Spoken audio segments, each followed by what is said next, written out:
So Jolly Peanut asked the question, could you open a lock with a knife? Well, if it's a toothpick, for those people that say a big knife can do something that a little knife can't do, and a little knife can't do something a big knife can do. Well, you can't use a big buoy on this and do this. So, let's try this. Let's see where we get.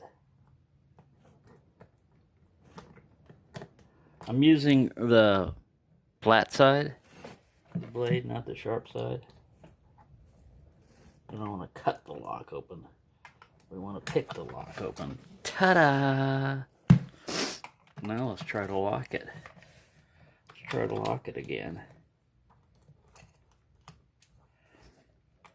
This is a 4-pin wafer lock, so like I said, these things just give you the illusion of security.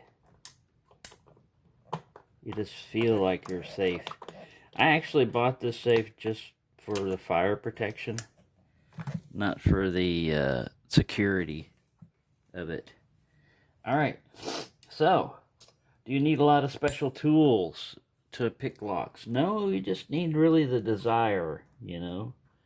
The desire, and you know what you want to do. A real toothpick. Real toothpick may be too fat.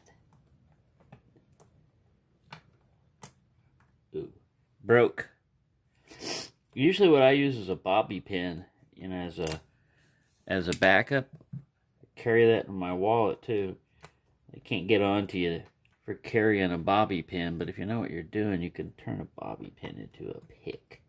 Yeah, this wood is, maybe if I raked it.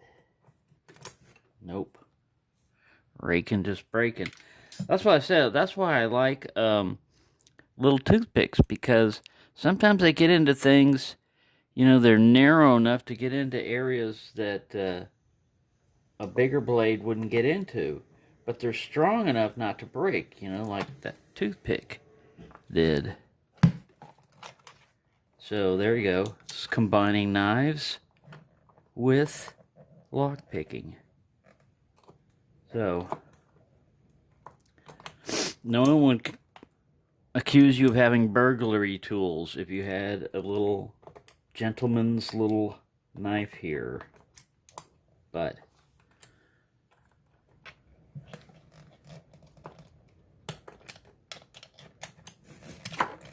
it can work. It can work. The mind is a dangerous thing. Well, it can be.